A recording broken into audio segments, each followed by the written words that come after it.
ఈ యొక్క కార్యక్రమానికి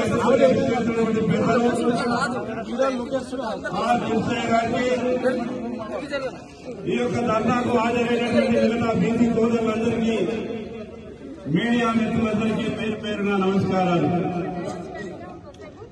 ఈ రాష్ట్రంలో 60% ఉన్నటువంటి బీసీలకు 42% బీసీ రిజర్వేషన్లు రావాలని, కామారెడ్డిలో ఇచ్చినటువంటి డిక్లరేషన్లు కట్టుబడాలని, సంవత్సరానికి 20,000 కోట్లతో 5 సంవత్సరాలలో 1,00,000 కోట్లు బీసీలకు సప్లా నిధులు ఖర్చు పెడదామని చెప్పినటువంటి విషయాన్ని అమలు కావాలని అనేక సందర్భాల్లో భారతీయ జనతా పార్టీ బీసీలకు మద్దతుగా మిమ్మల్ని అడ్డుకుంటది.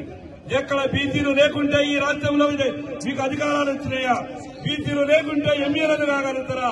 బీసీలు లేకుంటే ఎంపీలు కాగలుగుతారా? బీసీలు కేవలం మీకు ఓట్ల కొరకేనా? ఇచ్చేటటువంటి సీట్లలో మాకు వాటా లేదా? అందుకే ఈ రోజు జరుగుతున్నటువంటి యొక్క బంధుని ఏ ఒక్కరికి వ్యతిరేకం కాదు.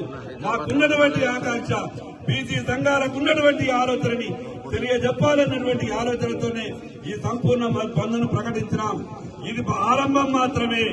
తెలంగాణ ఉద్యమంలో ఏ రకంగానైతే ఏకతాటిపై నడిచి తెలంగాణ రాష్ట్రాన్ని సాధించుకున్నామో అదే రకమైనటువంటి స్ఫూర్తిని ఈ బీసీ ఉద్యమంలో కొనసాగిస్తామని బంద్లో పాల్గొన్నటువంటి ప్రతి ఒక్కరికి పేరు పేరున ప్రత్యేక ధన్యవాదాలు తెలియజేస్తా ఉన్నా. ఐక్యత సాధించే వరకు